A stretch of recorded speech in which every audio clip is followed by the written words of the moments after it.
আর tension করো না, কক্সবাজার আমি কল 7 দিন বা 8 দিন বা 10 দিন থাকুম।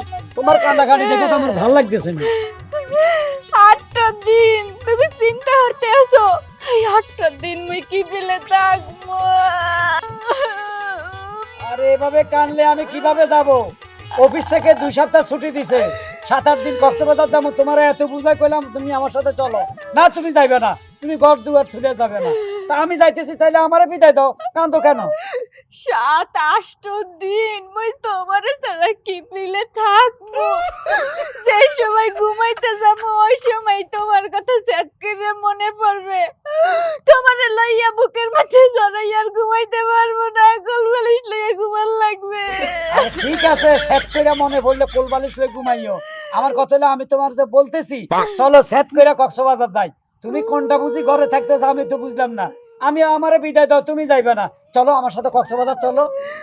মুই যদি তোমার লগে যাই হলে তুমি যে কামে যাইতে আছো এই কাম তো সাকসেস ভাবে করতে পারবে না। তুমি হাঙ্গাটা দিন মোর দিকে তাকাইয়েই থাকবা। তোমার ভালো লেগে মুই তোমার লগে যাইতে আসি না। আরে ওইখানে হেড অফিসে একটু যাবো, আর কক্সবাজার এই যে পানির মধ্যে গোসল টোসল করবো, ঘুরবো, এই তো আমার কাজ। যাও তুমি ঘুরে এসো, নোনা পানিতে ডুববে আসো, সমস্যা নাই। মুই গেলে তো ডুবমু না, কারণ ওই কক্সবাজারের সমুদ্রে মেলা মানুষ নাকি পেশাব করে দেয়, ও আমার ঘিন লাগে। আচ্ছা ঠিক আছে, তাহলে বিদায় দাও, কান্দো না আর। ঠিক আছে, তুমি যদি কান্দো এইভাবে আমি কিন্তু কান্দা দিমু। না থাক কান্দা লাগবে না, তুমি সাবধানে যাও আর ঠিক মতো খাওয়া দাওয়া করবে বইলে দিলাম। আচ্ছা আর ঠিক আছে। কোনো মাইয়া গুদিক তাকাইও না বইলে দিলাম। মাথা খারাপ, তোমার মতো এত সুন্দর বউ রাইখা যাচ্ছে, আমি অন্য মায়ের দিকে তাকামো? ভুলেও তো তাকামো না। আচ্ছা ঠিক আছে তাহলে যাও। তোমার তুইয়া যাইতে ইচ্ছা করতেছে না, কেমনে যাই? আসি। ভালো থেকো। তোমার কথা মনে পড়ে যায়, 2 কেক দিলে ভাল লাগে না, মনে চায় ঘরে ঢুকে যায়, তোমার লই ইচ্ছা করে না যাইতে। সাবধানে যাইও। দূরো। এটা কি শুরু হইলো? হ্যাঁ, তুমি এভাবে কান্না আমি কিভাবে যাব? তুমি আমার হাসি খুশি বিদায় দাও, হাসি খুশি বিদায় দাও, বিদায় দাও, হাসি হাসি যাও ভালো যাই, সুখে থাকো। আরে আর একটু কথা বলে যাই। গর্ব মাও কয়বার যাইতে আসি, যাইতে আসি, যাইতে আসি। কষ্টে বাঁচতেছি না, আবার ভিজে ভিজে আইতে আছে।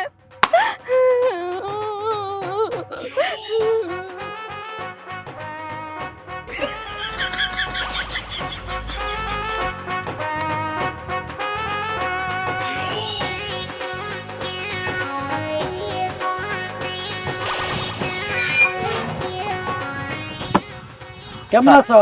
জি স্যার, ভালো আছি স্যার। তোমার কয়েকদিন আগে না তোমার বউ অসুখ ছিল, অসুখ ছিলাম, ভালো হয়েছে? জি স্যার, ভালো হয়েছে। আচ্ছা যাক, আমি অফিসে ছুটি পাইছি 10 দিন, একটু কক্সবাজার যাইতেছি, কয়েকদিন আরামসে ঘুরে আসি, বুঝছো? তোমার বাবিরে রেখে গেলাম, তুমি একটু খেয়াল রাখো, ঠিক আছে? আচ্ছা ঠিক আছে, আপনি যান, সমস্যা নেই, খেয়াল রাখুন। হ্যাঁ ভালোভাবে খেয়াল রাখবো, ঠিক আছে? আচ্ছা ঠিক আছে। এই লাও 2000 রাখা দাও। শোনো, বাসাতে কে আইলো কে গেল একদম খেয়াল রাখবা, আর সবগুলা রিপোর্ট আমি আসলে আমারে দিবা, ঠিক আছে? স্যার আপনার আত্মা তো একবারে ছোট, আপনি তো তো বেশি ভাবি দিয়ে। হে, কত বড় সাহস, আমার আত্মা বেলে ছোট? কেন ভাবি কেন টাকা দেয়? ভাবি যে বাপের বাড়ি গেছে, সেই সময় তো আরে 5000 দিছে, আপনার প্রতি খেয়াল রাখতাম। হ্যাঁ, সেও আমার পাহারা দেয়? দিত না, আপনি যে ইচ্ছে সন্দেহ করেন, ইচ্ছে তো ভাবিও সন্দেহ করে। ও সন্দেহ চোখে দেখে আমারে হ্যাঁ, 5000 দিছে? 5000 দিছে। আপনি কোন শরীরে ঘরে যান, অফিসে যান, বাইতাইয়েন, সব কই বেলায় এক কই দি। আবার কাকে হই দি? এই আমি তো একদিন টুনটুনি ম্যাডাম লই আইছি, এটা কোনো জানে? সেই আর ঠাস করে কই দিছি। হারামজাদা বেলে ঠাস করে কই দিছে, হয় রে। কিন্তু আমার উপর কোনো রিয়াকশন হইলো না। আই কইছি ম্যাডাম আপনি সাফি যান, কারণ অফিস আদালত করে তো একটু আটু পুরুষ মানুষে করতে পারে। ও তুই এভাবে বুঝাই দিছস, জি। তাই তো কোনো রিয়াকশন হয় না? জি। না বুঝতে পারি না। এখন হারামজাদা এলো, যা উঠে তা দিলাম, 10,000 হয়ে গেল। ঠিক আছে। এবার হুন, জি। যদি একটা কথা কারো করে কস তো তোর কিন্তু খবর আছে, মনে থাকবো? আচ্ছা কইতান না, ম্যাডাম যে হোলা দুগার হলে বাইতাছে ইডিও কইতান না। ম্যাডাম হোলা দোকানে বাড়িতে আইছে মানে তো আপনি টিয়া বেশি দিচ্ছে তো আপনার গুণগান গাইতাম না ম্যাডাম হোলা দুগার হলে বাইতাই আনে অফিসে গেলে গই হরে দিয়ে আবার মনে করেন আনে গেলে গই আবার ওই দোকান মানে আমার শালা তুই চিনিস না তো ওরা সুইজারল্যান্ডে থাকে তানের হালা দিনে দিনে সুইজারল্যান্ডে কেন আই আবার রাচ্চা কেন সুইজারল্যান্ডে যাগই এটা কোনো কথা কেন আমি বুঝি না আর হালাও গবিদে ছাড়াইছি বুঝুন না আমি বুঝি ওইসে এবার সাবি যা তুই এখন খেয়াল রাখবি এবার লাস্ট পরীক্ষা কে আইলো কে গেল একদম যদি ধরা দিতে আরো 10,000 হাসানে হ্যাঁ আচ্ছা ঠিক আছে মনে থাকবো আনের ঠাস করে ফোন দিয়ে দিম মাও গর্ব মুখে যাইতে আছে নাকি দারোয়ানের লাগে এত কি এ কথা কয় চ চ ঠিক আছে জি স্যার একদম ভালোভাবে ডিউটি করবি গেট থেকে কোনো দিকে যাবি না জি স্যার আনের আগে দিকেন না আবেদন লাগবে না তুই গেটে থাক আমি করবো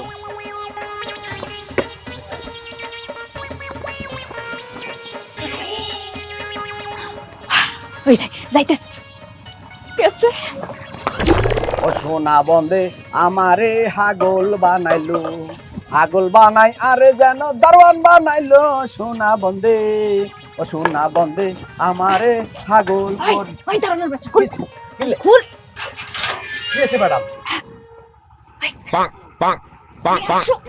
কারে কারে বললেন কারে হাসার সঙ্গে গেছে কেন এই যে আস্তে দাঁড়ান হ্যাঁ অনুমতি নাই স্যারের অনুমতি নাই মা গর্ব বাবা তোর সারে নাই চলে গেছে এখন কি দেখবে সমস্যা কি গেছে তো ঠিক আছে আরে কই গেছে যে কোনো অপরিচিত লোক গেটের ভিতরে ঢুকতে পারতো না গেটের তুমি বাড়িতেও পারতো না আরে বাবারে কইয়ে গেছে তো কি হইছে এখন মুই তোরে কইতাছি না এই বাড়ির মালকিন কেডা মুই মালকিন তোর সারের পরে অবস্থান কার মোর হেলে তোর সারের পরের কথা কার শুনবি মোর কথা শুনবি না ঠিক আছে হুনিমু হেলে গেটটা খুলে দে দে ম্যাডাম স্যারে কই গেছে কোনো অপরিচিত লোক ভিতরে ঢুকান যাইতো না বাড়ানো যাইতো না কারণ আমি স্যারের নির্দেশ ভাবে ডিউটি করি নলে চাকরি যাইব বই বুঝতে পারছি মা গর্ব মা টাকা খাইতে খাইতে তোর জিব্রেটা বড় হয়ে গেছে বুঝছস আমি- আচ্ছা ঠিক আছে বুঝতে পারছি স্যারের বিশ্বস্ত লোক তো ইয়াল্লাই আমি দিব না মুই দিতেছি মুই আছি না সমস্যা কি নে 500 টাকা এটা কিতা দিলেন হরির বিজ্ঞানী দিলেন বাবা কে ভিক্ষে দিনকে 500 টাকা দিছি ভিক্ষুক রে কেউ 500 টাকা দেয় এটা একটা কাম করলেন কেন আপনি স্যারের থুই আরেকবার হলে রুমে যাবেন স্যারের দিকে 7,000 আপনি তো 14,000 টাকা দেওয়ার দরকার কি মাগর মাগর টাহারে টাহা মনে করে ধরেন আনার টাকা লাগতো না বুঝলেন দেতাছি রাগ হইস না শেষতে 1 2 দিয়ে দাও 4 5 6 7 দশ এনে 14,000 টাকা আছে এদের 500 টাকা আর বকশিশ দিলাম ঠিক আছে এবার যাই জান আনে অজ্ঞান হবে দোষ গেল জান আর হন তোর স্যারেরই কিন্তু ভুলেও বলবি না মুই জানি তোর এই অভ্যাস নাই হের পরে সাবধান করতে আসি টাকা দিছি কত 14,000 টাকা দিছি ওই 14,000 এর মতন কাম করবি বুঝছস জি তা তোর খুলে দে গেট খুলে দে এই আও তো কি যদি কেউ আসে সাথে সাথে তোমার ম্যাডামকে ফোন দেবা আরে যা করতে যাও এই গেট লাগাই দে চল 14,000 স্যার আইলে আইব 14,000 বেতন তো বেশি কামাই এক মাসে তাড়াতাড়ি করুন আও শোনা আও তো এ ভাবি কি ভাবি কে ওই যে খালাতো ভাই মোর খালাতো ভাই হাই হাই ওই খালাতো ভাই আর কি ব্যাপারটা হইলো যাইয়া ওই এখানে বিজনেসের কাজে আসছিল বুঝলেন তো হঠাৎ করে একটু ব্যবসা বাণিজ্যের কথাবার্তা বলতে দেখুন ফাঁক দিয়ে রাইতেছি তারপরে ছোট বোনটার ফোন দিলাম তারপর চলে এলাম কিন্তু মুই তো কোনো সময় আপনারা দেখি নেই।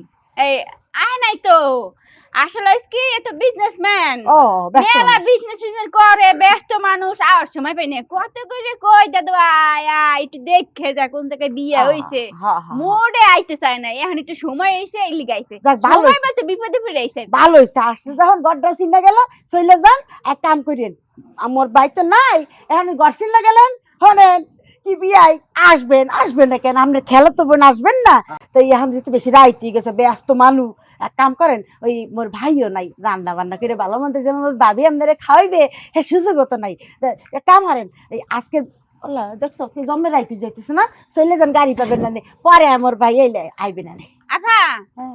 আপনার থেকে আপনি তেল দেন বুঝছেন হ্যাঁ। আপনার এত মাথা কামাইতে বলি নাই হ্যাঁ। ওই মোর খালাতো ভাই হ্যাঁ। আজকে চললে যাইবে না থাকবে মুই রানমু ফ্রিজে গরু গোস্ত বাইর করমু নানান পদের আইটেম রান্না করমু খাইবে লইবে হারারাত্রির গয়গপ্প করমু হ্যারবার হ্যাইবে নেকাল উঠে চলে যাইবে বাড়ি বিষয়টা হলো কি থাকবে ভালো কথা কিন্তু থাকার মতো তো কোনো ঘর নাই কোনো রুম খালি নাই এই যে ঘর জামাই আছো ঘর জামাইয়ের মতো থাকবা মুখো ফ্যামিলির বিষয়ে কোনো কথা বলবা না ভাবি মোরে ভালো বলতে আছো কিছু বলতে আসি না তুমি তুমি স্বামীরই না কিছু বলবা না কিন্তু কই দিলাম আহা ওই নাহের কানবেন না এগুলো কিন্তু মোর পছন্দ না এই যে আমনের জামাইটা লইয়া মোর বাড়িতে ঘর জামাই থাহেন আমনের বিষয়ে আমি কখনো কোনো কথা বলছি হ্যালে মোর খালাতো ভাই লই আইছি মোর আত্মীয় স্বজন লই আইছি এই বিষয়ে আপনি কিসের জন্য কথা বলবেন বলেন এই যে শুনেন সুতাই একটাই পাইছেন হ্যাঁ আমি ঘর জামাই থাকি তাতে কি হয়েছে এই যে দেখেন আপনার আফাই যে কত বড় আমি কত সরু কই আপনার আফাই তো কোনোদিন খালাতো ভাই মামাতো ভাই ফুফাতো ভাই এরকম কোনোদিন কোনো বাইরে নিয়ে আসে নাই না কনফিউশনটা মোর এহে নেই কি কইরা সম্ভব অসম্ভব জিনিস কই এই আর কই এই ঠিক আছে কেমনে কি হ্যান্ডেল করো বাবু বুঝি না ঠিক আছে তারপরে তোমাগো ব্যাপার তোমরা দুজন ভালো আছো এগুলো দেখেও ভালো লাগতেছে কিন্তু মোর বিষয়ে কোনো কথা বলতে আইসো না রাইট কারণ এই জায়গায় আমি নিজেও কনফিউজ হয়ে গেছিলাম যে দেড়বাটি দেখি ভালোবাসা মোর বাইরে তো আপনি ভালোবাসেন না দেখলে কেমনে বুঝবেন আপনি আমি তোমার স্বামীর ভালোবাসি জীবন দিয়ে মন দিয়ে প্রাণ দিয়ে যে কারণে মগো সবকিছু ঠিক আছে আপনি খেলাতো বাই লিয়ে ঘরে যান মোর ভাই কক্সবাজারতে যাইতে পারলো না আপনি খেলাতো বাই লিয়ে ঘরে যান এই কান্নাগুড়ির কোনো দরকার নাই একটা বুদ্ধি পাইছি বুদ্ধিটা হলো কি এই যে ভাবির খালাতো ভাই আর আমি এক রুমে থাকি তুমি আর ভাবি এক রুমে থাকি হ্যাঁ তামছার কথা না কে একদিন পর মোর খালাতো ভাই মোর ঘরে আইছে হের লাগে কত সুখ দুঃখের গপ্প করমু ঠিক আছে আমনের লগে যদি হতে তাহলে কি পিলে গপ্প করমু হ্যাঁ অর্ধেক কাম বাজে নাই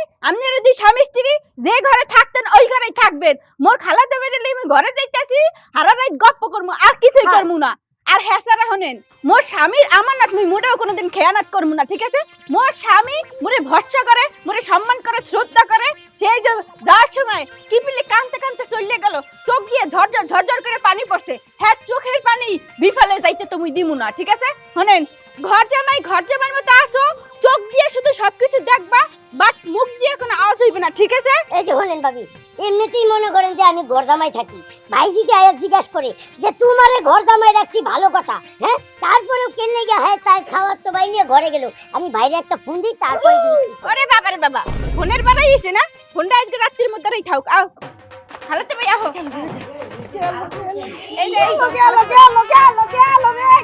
গেল পারলাম না আপনি তো পারলাম না তোমার অপমান করছো আরে মাইন্ড করবো তুমি জানা থাকতে পারলে আবার কি এর মাইন্ড কি আর কি মোবাইলে কি করবো কিছু করার নাই একটা ঘন্টা হয়েছে ম্যাডাম কি করে এই এই আসলে ঢুকছে ও লাউগা হ্যাঁ কখন ঢুকলো এক ঘন্টা হয়ে গেছে তুই দেখছস গেট লাগা রাখছি বাড়ি থাকতো না বাড়িতে আর নতো না। রুমে আছে আছে সাবাস বেটা তাই আমি গেলাম পেয়াদের না এগুলো তুই হিসাব করি রাখ এগুলো হাবি খুল এ কামও আপনারা বাকি করেন অসুবিধা নাই আরে চিন্তা করছি ম্যাডামও হরকিয়া করে হিডাও বাকি সারে হরকিয়া করে হিডাও বাকি হলে তো দারোয়ানের চাকরি চাইবো কই কয়দিনের লেগে গেল কিছু কই গেল না আমারে এই মোরগ আর মুরগি পেলে ঘরে ঢুকছে কি ভাই তুমি সব খবর জানো দারোয়ান আমারে কইছে তোরা গেট লাগাইছ ওই যে ভাই বাড়িতে পারে নাই জি না আচ্ছা ভাই দরজা খোল দুটোটারে সাজা দি তালা দিয়ে রে শোনা অপমান করছিল না এ শালাল মাতারি কি রে তোর খালতো ভাই আরে ও পারানের খালতো ভাই সিডি দিলাম পত্র আরে খালতো ভাই খারা এই কক্সবাজার গেছি সময় মতো চলে আসি তাড়াতাড়ি নইলে তো তোর এই লীলা খেলা দেখতাম না এই খালতো ভাই দেখতাম না ওরে খালতো ভাই নি তোর কেরিমা খালতো ভাই ওই যে ভাই সাহেব আমাকে আজকে দেখেন না ওই যে আপনি যখন বিয়ে করছেন তখন মইসিনকে পুরুষলাম আচ্ছা ভাইজান আচ্ছা এটা আমার কাছে দেন আমি এটা ভালো করে সাহি দেব ধর একটা লাথি দে তুই একটা লাথি দে একটা লাথি দে লাথি দে বিচার করবেন করেন কর কিছু বললো না প্লিজ কিছু বললো এ স্যার আলাপ করো না স্যার ছাড়ি দে হাই তোদের চরিত্র খারাপ দারোয়ান আমারে বহুতবার বলছে আমি পাত্তা দিই নাই বিশ্বাস করি নাই দারোয়ানে বলছে স্যার আপনি বাইরে চলে গেলে দুইটা পোলালো ঢুকে একটা পোলালো ঢুকে আমি কিছু কইতেন দেয় না আমার টাকা দেয় ঘুষ দেয় 5,000 10,000 বহুত টাকা দারোয়ানটা দিছ দারোয়ান এলে তো যায় না, দারোয়ানের ভাই একটা নাকি শালা লন্ডন থাকে তাও যায় না, কয় এখানে মজা আছে, এই মজাটা তুই দেস। সব খবর পাইছি তুই যে অসতী এটা প্রমাণ হয়ে গেছে, আল্লাহ দোয়াই লাগে। এই মাতারি, তোর দেশে বাড়ি কই? জি বরিশাল বরিশাল করছি।